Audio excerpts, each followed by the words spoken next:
Pakinggan nyo to ha. Kung meron mang isang bagay na gusto kong ipayo sa mga kabataan, ito lang yun. Wag na wag nyong mamadaliing tumanda. Umidad ng 25 pataas to 30.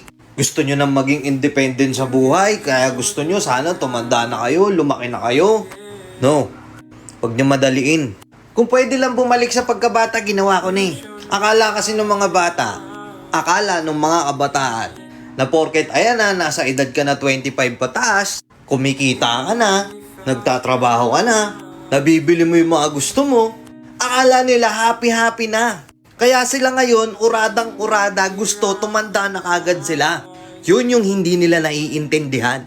Isipin mo na lang, nasa punto na kami na sobrang dami ng responsibilidad.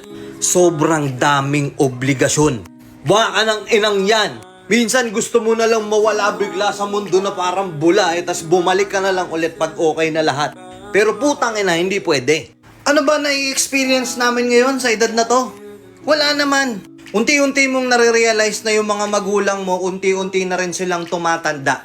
Naalam mo sa sarili mo at pilit mong dinidenay na balang araw malapit-lapit na, wag naman sana. Iiwan na nila tayo sa mundong to. Yung mga magulang na sinasagot-sagot natin ng mga bata pa tayo, hindi natin naiintindihan yung struggles nila na kapag hindi na tayo napagbigyan sa mga gusto natin, tayo pa yung galit. Oo, yun ang realidad. Nalalapit na yung mga panahon na balang araw hindi na natin sila makakasama. Oo, may trabaho ka. Ganda ng sahod, ang laki. Magbabayad ka ng bills.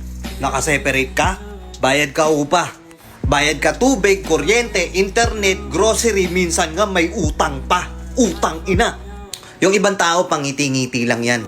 Yung ibang tao, pag kinausap mo, nakangiti lang, sasabihin nila, okay lang yan. Pero deep inside, alam ko na mga nasa edad ko o mas matanda pa sa edad ko, alam ko yung struggle nyo.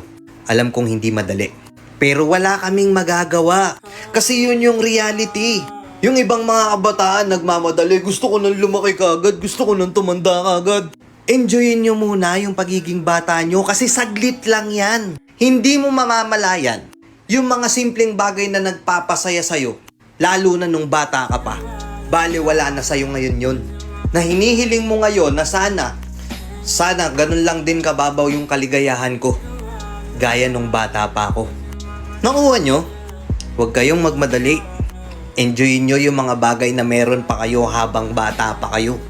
Respetuhin nyo yung mga magulang nyo.